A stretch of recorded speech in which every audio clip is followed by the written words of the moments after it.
हे यो guys so तपाईँ रारा आउँदै हुनुहुन्छ भने सो आउनु कम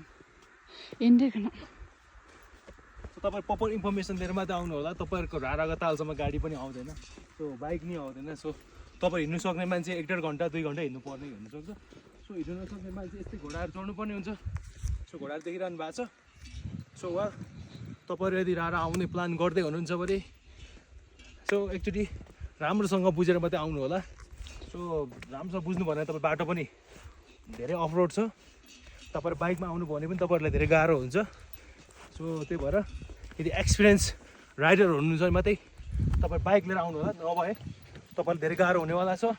सो वेल ठाउँ इज अब लोकेसनको कुरा गर्नुहुन्छ, नेचरको कुरा गर्नुहुन्छ भने सो ब्युटिफुल अनि एकदम लाइक हेभन। अब नेचर मन पराउने मान्छेहरूलाई चाहिँ लाइक हेभन जस्तै फिल हुन्छ। मलाई चाहिँ एकदम अब नेचर प्रेमी होइन, सो त्यो भएकोले गर्दाखेरि चाहिँ अब मलाई चाहिँ हेभन जस्तो फिल भएको छ। So look at my background and यो साइड हेर्नुहोस् कस्तो राम्रो छ होइन। यता हेर्नुहोस् हिउँ परिरहेछ, हिमालय देखिरहेछ। So well guys so if you want come to Rara you feel very enjoy. So come to Rara, plan नबनाउनुहोस्, तपाईँहरू जहाँ आउनुहुन्छ निक्लिहाल्नुहोस् घुम्नलाई। सो साथीभाइ नकुर्नुहोस्।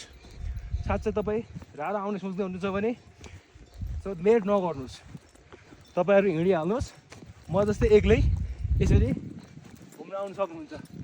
So anyway thank you for watching.